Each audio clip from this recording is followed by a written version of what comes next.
Folasha Deolukoni is my name. Presently, I'm in the temple as the temple matron. The pamphlets actually was the kickstart for me.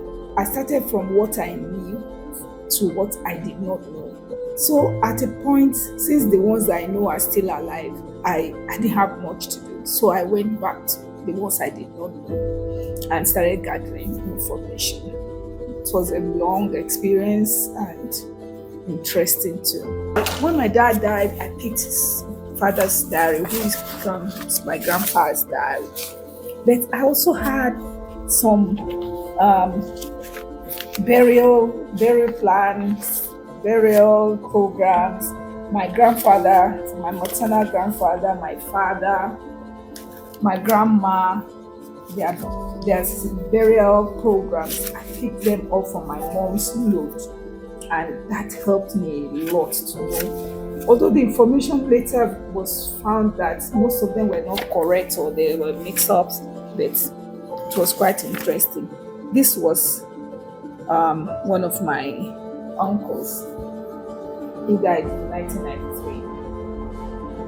But for this program, I wouldn't have been able to know who he is because the date of birth, the brief biography of this gentleman who was born in 1913. This man was the one that housed my father in Lagos because my father left the village when he was 12 years old and went to Lagos. So he was staying with this uncle of his. So it was interesting for me to find his burial pamphlet program in the village.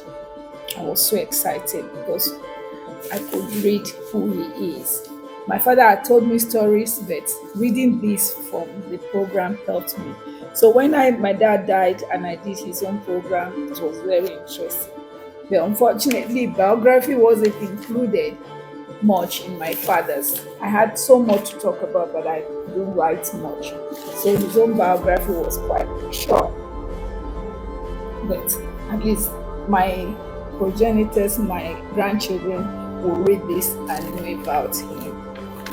My mom too, the same. Her father's own I have, her mom's I have, and quite a number. I actually have an uncle in Elisha who was able to tell me more about my maternal family. My grandpa, my maternal grandpa, and had adopted siblings, which I didn't know. And I'm like, in those years, they were adopting and all that, and I was so excited because I'm a product of loving adoption. So that helped me, and it was easy for me to just get to love my family.